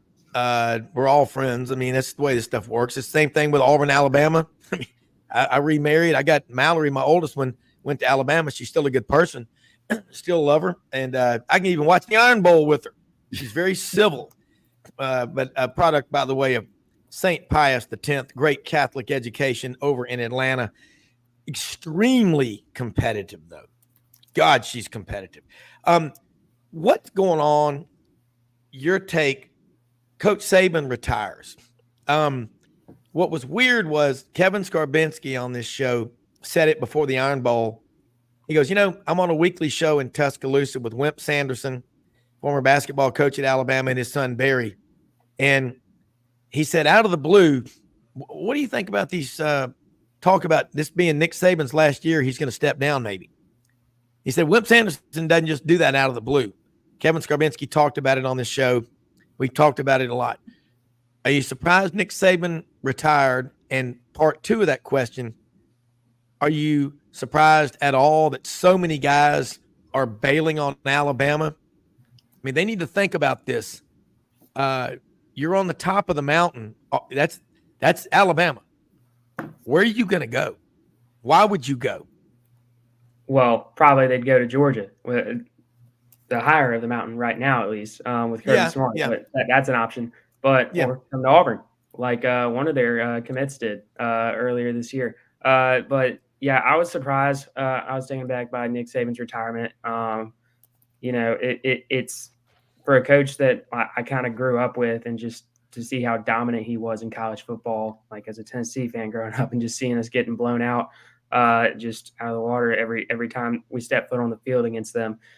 You just knew him for how dominant his defenses were, and his offenses at times, and just how many like first round picks he had throughout his years. Just, I believe he had like 49 or something like that and his time in Alabama, and just the dominance that he had, just multiple double-digit win seasons, everything like that. It was very surprising. And then I was honestly a bit surprised that they chose Coach DeBoer that quickly. I mean, it was in a matter of days that they got a new head coach. I thought they would have taken a bit more time, because you're replacing the GOAT of college football and head coaching. And it was just a bit surprising to me that they chose coach that quickly. Now, is he qualified? Yes, I think he is. And just, I mean, he's a winner everywhere he's gone, but he is definitely going to, as you were saying, like have to keep some of these kids that, I mean, like Jalen Milroe. I mean, I'm expecting he's staying, considering that he's going to have a terrific season, or supposedly next year, and with that offense. But I mean, just seeing a lot of the kids transfer out of Alabama, it does make me wonder what's that going to say to recruits going forward. And I think the one recruit he's going to have to make sure he keeps is the 5-star quarterback he has in this year's class, because that's his future.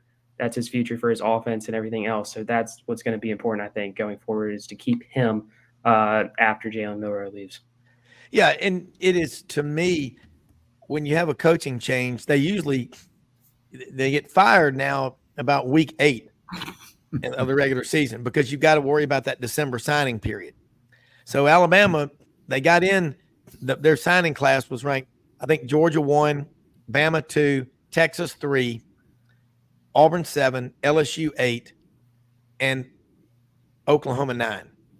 So the timing was good. But also, I think I heard Nick Saban met with 32 players on the team. And is this story right? I mean, that, okay, every one of them was asking about their NIL deal, and maybe within a day or two, he announced his retirement. Have y'all heard that? I mean, it gets, I mean, William, you're in the media. I am. Bo, you are. Mm-hmm. I mean, I've heard some stuff from some coaches, and I'm not going to name them, who've said, and the decorum prohibits me repeating the verbiage that they used, but I can assure you they wouldn't be speaking like that at Father Burke's Mass. These guys are coming in and just beating on their door, playing, Monty Hall. Let's make a deal. This school offers me this. What are you going to give me? And they're going, wait a minute. I'm a football coach. I'm trying to put together a roster and a depth chart. I'm telling you what, folks, free market will fix all this stuff. I've seen it in business. I've seen all this stuff going on. All right, we're going to take a quick break. We're going to be right back after this. And I want to get into more or less, when we come back, discussion about, the schools that will benefit from a coaching change at Alabama. And the last time they had a legend like this leave, Coach Bryant, after the 1982 season, he died within 30 days, like January 26th, 1983. They won a national championship in 92, but from the end of the 82 season until 2009, when Alabama beat Texas in the Rose Bowl, they went 27 years where they only had one national championship, and they either won or shared 3 SEC championships in that 27-year cycle. Put things in perspective, Nick Saban never had a class, if you stayed all 4 years at Alabama, where you didn't win a national championship. Powerful stuff. We'll be right back with William the Intern Halliday and Bo Carter after this.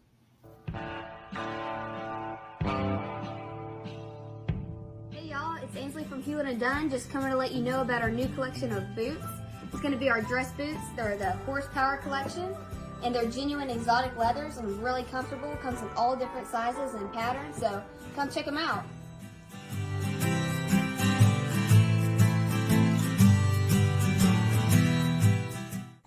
Red River Ford and Toyota, located in Wynne, Arkansas. If you're in the market for a new or used car, truck, or SUV, call, go online, or drop by and see them. Located 45 minutes from Memphis, go off the 4-city exit on I-40 and go north about 15 minutes on Highway 1. Easy to work with and still believe in customer service. If you live out of town, they will deliver your vehicle to you. RedRiverFordToyota.com. Just see what they can do. Strengthen your seed zone this spring with quality tillage equipment from House Industries. Located in Cherry Valley, Arkansas, House Industries specializes in manufacturing superior equipment that will minimize your downtime and keep you working in the field. To ensure the highest quality control, all design, fabrication, and testing takes place in a 99,000 square foot manufacturing facility located right here in the heart of the Delta. Locate your nearest House equipment dealer online at houseindustriesinc.com. House Industries, breaking ground. Sidelines with Rob Browne. Talk sporty to me.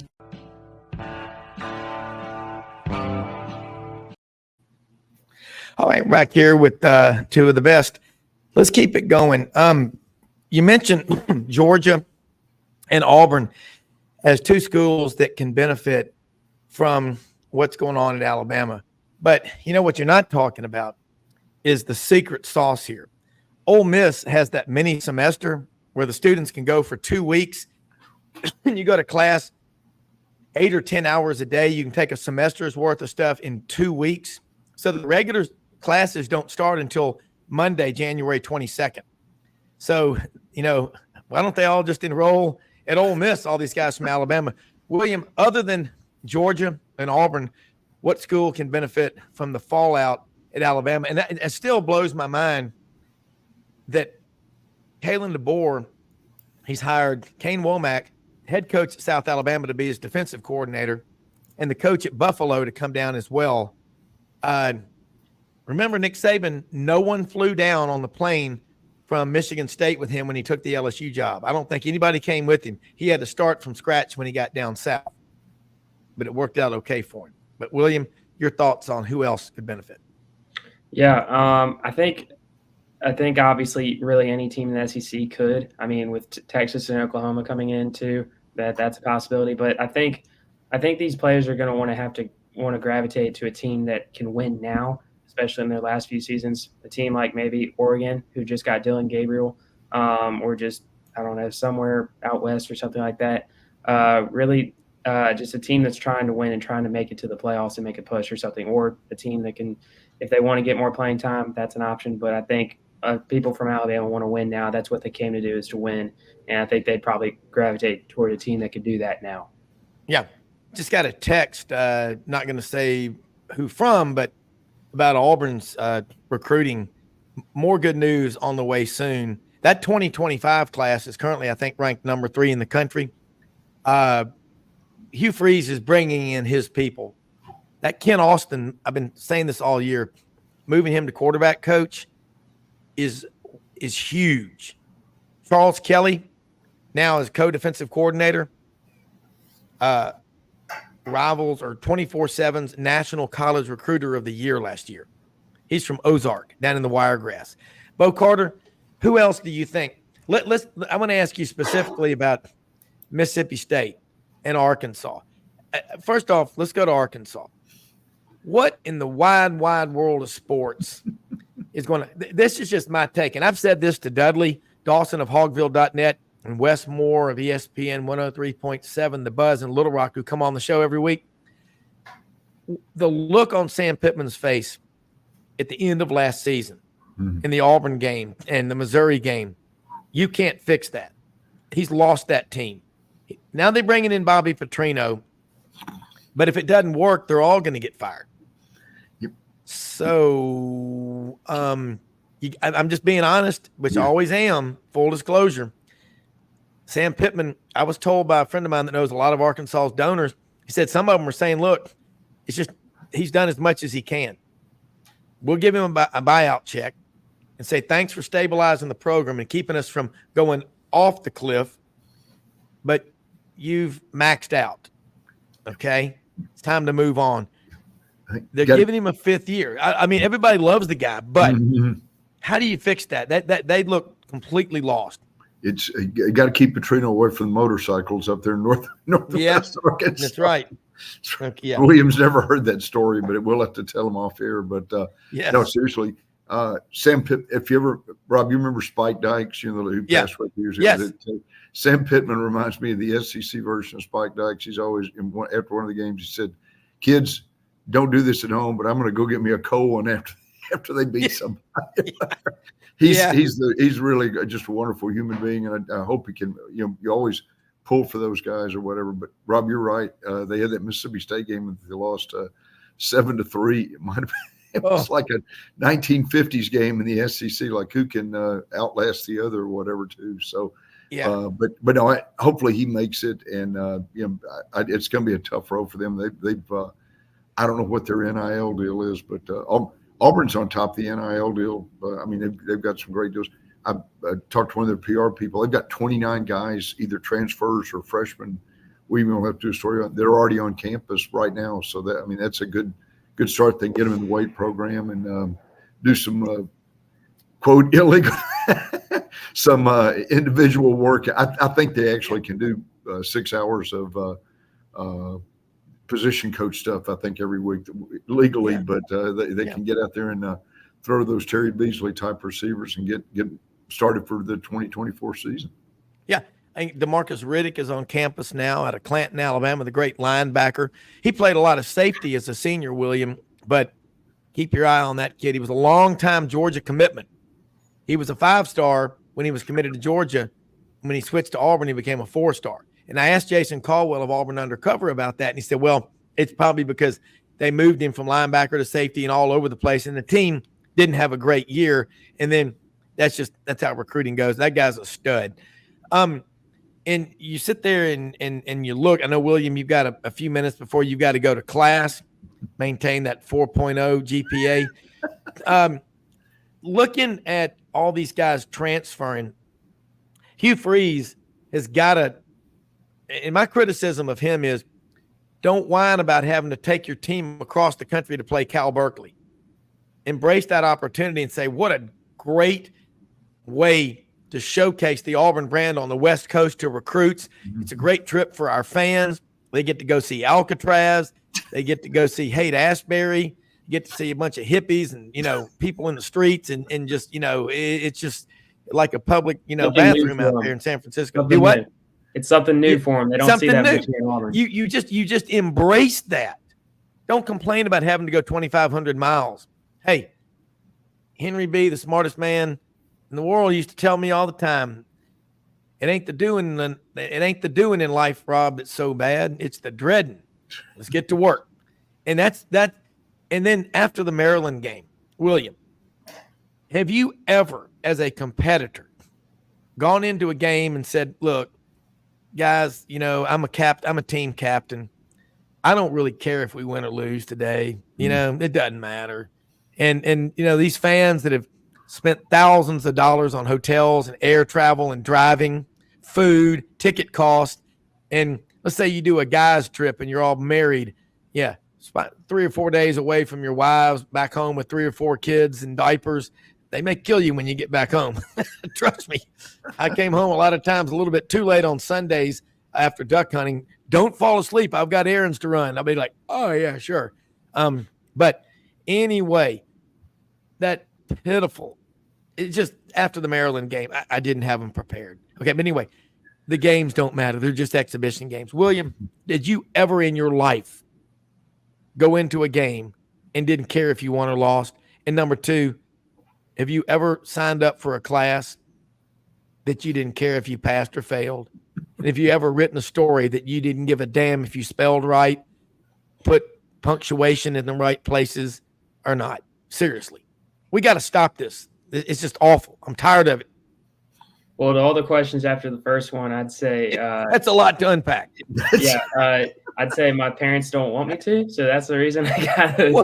Wait a minute. That's the reason I got to pass in and everything and make it. Yes. So that, but if it were up to me, I mean, just getting a D would be fine. Honestly, I'd be fine. But again, my parents are paying for school, so I can't do that. Yes.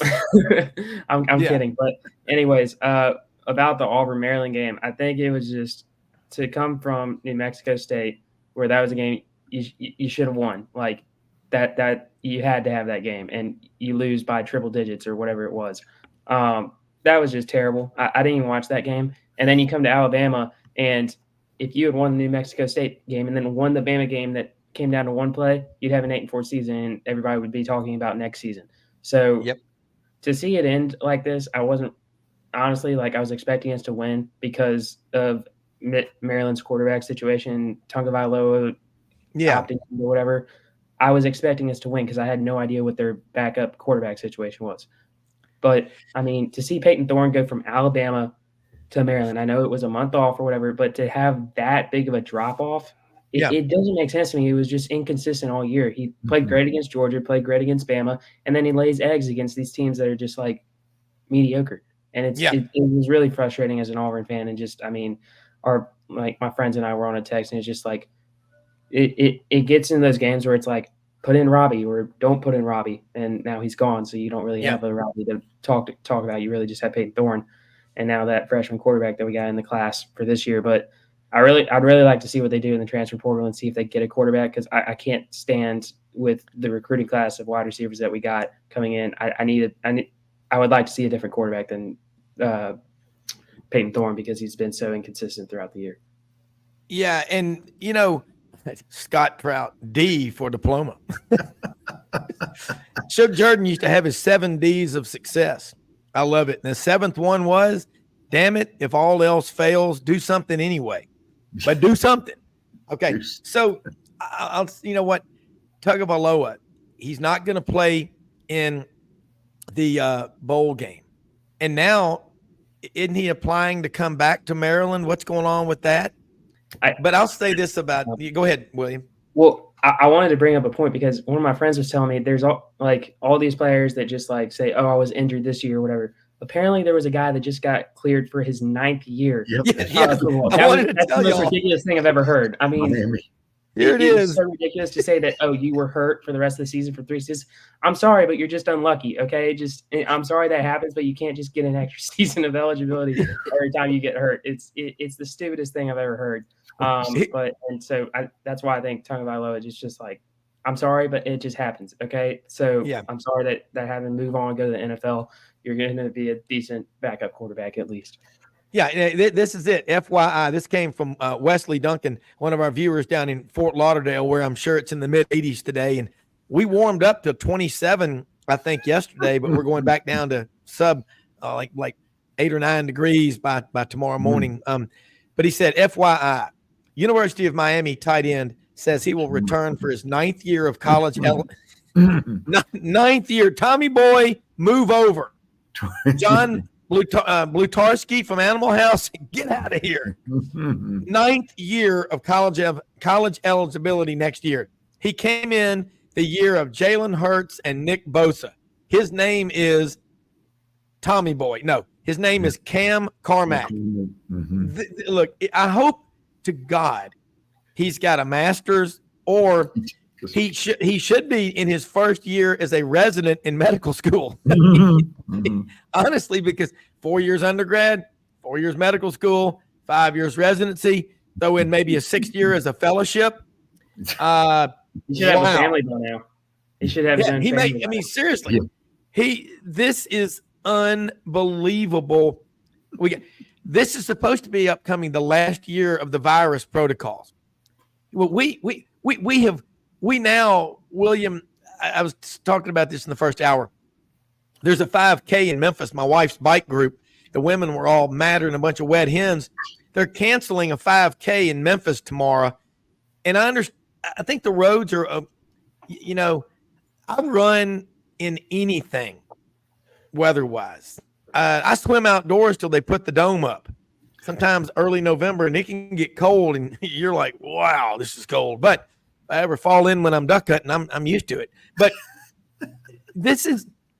we got to stop this stuff.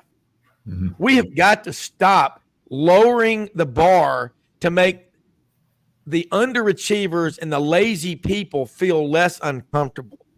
We've got to raise the bar. By the way, William, I got to give you a compliment.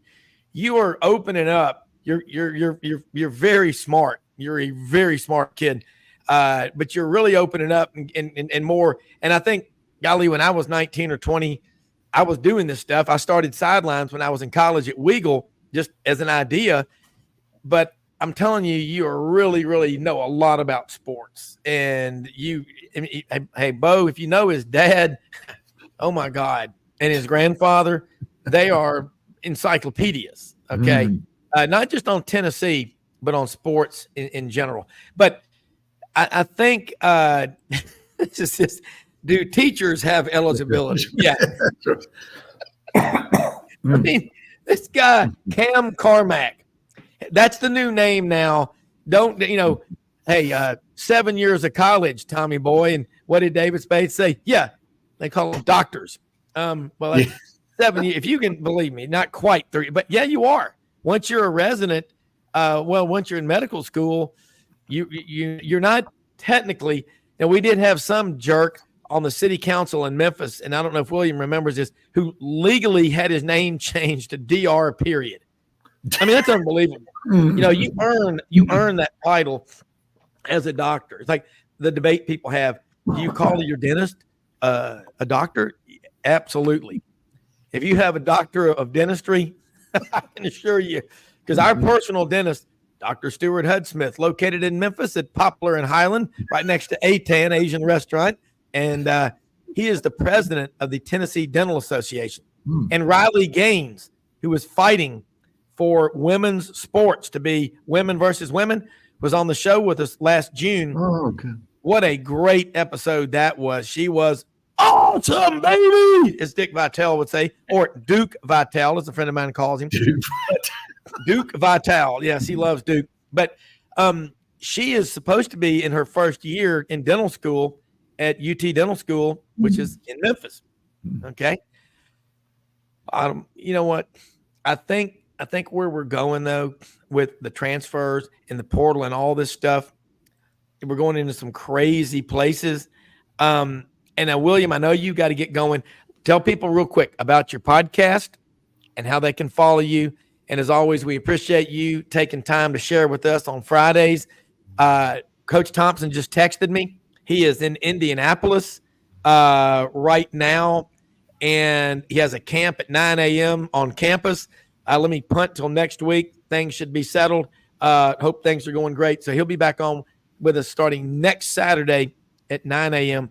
But William, again, let them know how they can keep up with you and all the great work you're doing. Yeah, y'all can follow me at auburnplainsman.com. I've got some pieces up there with some previews of basketball games recently. And then you can follow me on my podcast, Tiger Take Podcast with William and Cooper. All right, look, again, Tiger Take Podcast. We'll be watching you. Okay, William, have a great day at class. Don't slip and fall. If you do, call Saul. That's right. Be careful. Yeah, that's right. I tell you one thing, there are a lot of parking lots I've seen with ice and snow all in them. Man, I don't know if you got an LLC or whatever you got, whatever you do, make sure you salt the driveway so your customers can come in and they don't get hurt. Great discussion today. And Bo, as crazy as we think things are, you watch everything. It's as they say, it's going to be all right. We're going to work all this stuff out. You have seen changes. in your career? And I'm gonna hit you with some bullet points here in the last few minutes. Sure. You know, in the late 60s, we changed what? Platoon football. It changed everything. And it caught Alabama with their pants down. Remember in 69 and 70, those 68, 69, they lost 4 or 5 games 3 years in a row. That's right. Remember what the calls were for? The game has passed, Coach Bryant. Time to move on. We appreciate what you've done. Time to move on. He switched to the wishbone in the spring of 1971. Darrell Royal, Emery Ballard, and they opened up in the Coliseum on a Friday night, September of 1971 in Los Angeles. They were practicing in their old offense. They came out on the football field running this wishbone. The Southern Cal players were like, wow. But as a testament to the talent on John McKay's Southern Cal team then, it was still a 17-10 Alabama win.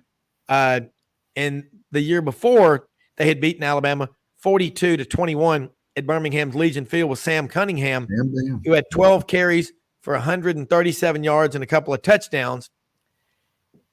Bo, is it true?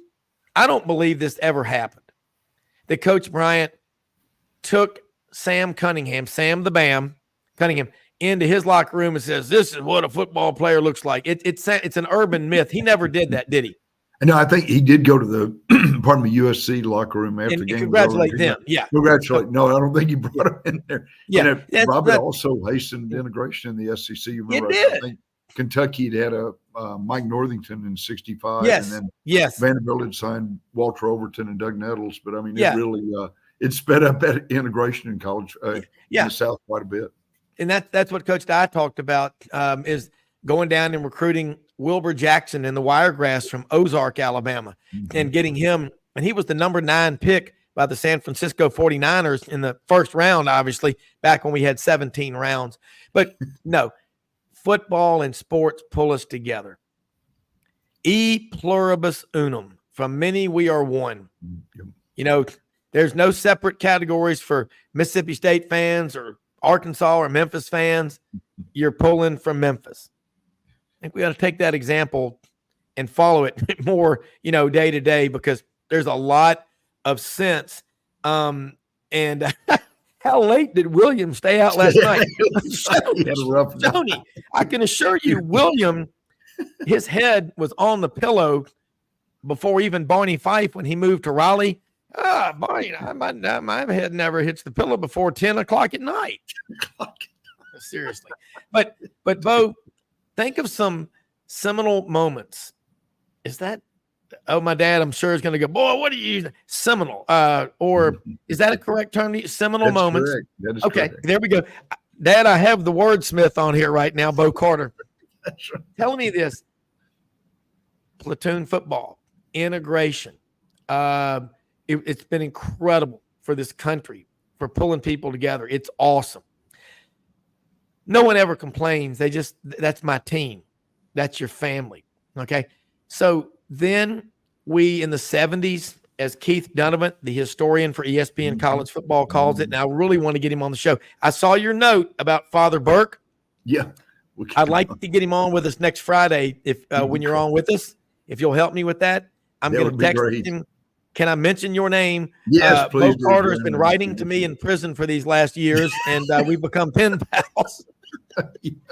And I'll send him a note too, Rob. Okay, because I'm going to contact him right after the show. But in the 70s, we had that aristocracy of college football. There were the same, 9 or 10 teams on. Well, granted, you couldn't be on more than 5 times in a 2-year period. And we made it through that. 1984.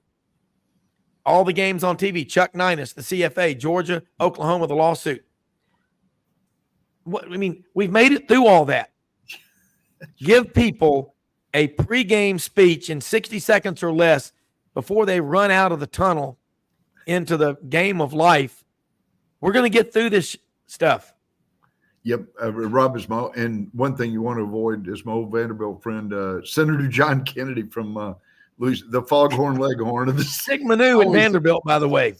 Senate. Yeah, he was president of the Student Government Association the year before we graduated. But no, he said, boys, if you want to let this thing really get messed up, let Congress get involved. So it was, so I'm like you, Rob, there's got to be an evening.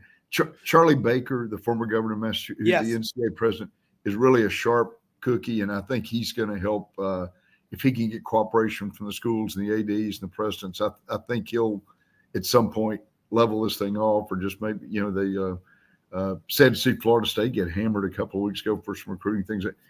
With this going on, I mean, you could probably investigate every school in the United States, unfortunately. So it's going to level out, I think. Yeah. Do you think that the recent deal at Florida State, they've got a coach, I think, that's going to be suspended for next year, is yet another example of the NCAA's selective enforcement policies?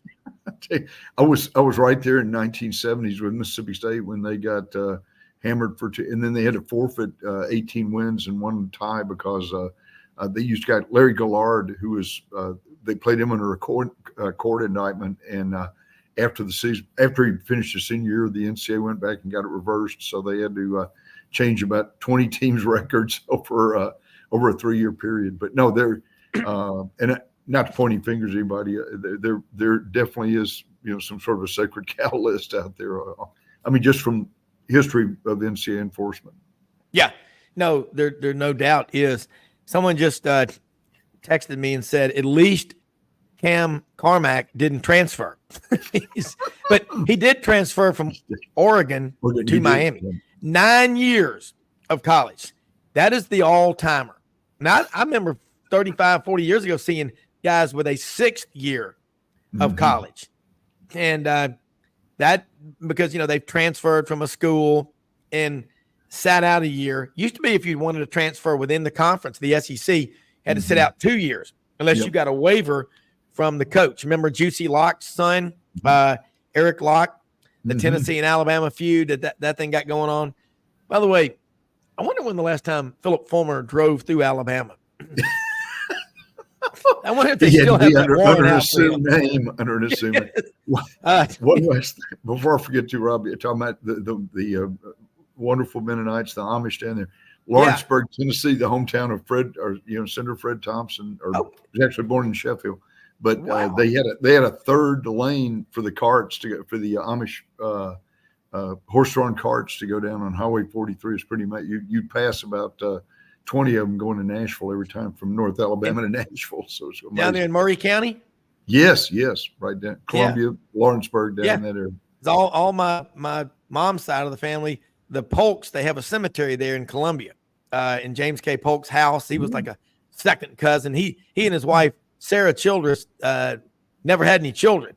But anyway, beautiful part of the state. I love to ride up there on the Natchez Trace Parkway. Can't go more than 45 miles an hour. Of course, I'm on a bike. And downhill, yes. Uphill, no. And it's 80% uphill.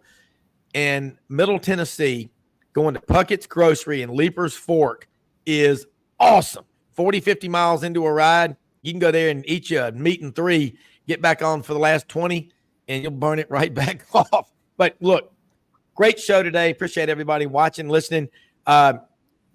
Coach John Brady will be back on Monday morning at 8:30 a.m. Central. And do yourselves a favor. Get out to the Vitamin Shop, 5338 Goodman Road in Olive Branch, Mississippi. They have healthcare specialists, nutritionists on site. They're open Monday through Saturday, 9:30 a.m. to 8 p.m. Sundays, 9:30 a.m.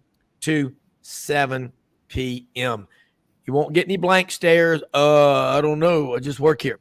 They know what they're doing. I shop there. I buy shot blocks. I buy Goo energy packs. My wife and I buy the probiotics for your body. You get one body. You get one trip to the plate. Make it count. Most often we see the face of Christ in the least among us. We are the most blessed people on the face of the earth. Remember, the preamble to the Constitution reads, "We the people, not we the government." Okay? Turn off the news. Watch Sidelines, and all of our guests who are on here, watch their shows, watch their podcast. We'll be back on tomorrow to do this again, and looking forward to having Father Burke on next Friday. This will be fun. I'm calling him here in about 20 minutes. I mean, unless he's at Mass, hopefully he'll answer his text. Yes, he may be saying Mass. Please pray for us. We'll look. Everybody be careful. We're out of here. We'll see you tomorrow. Thanks for watching.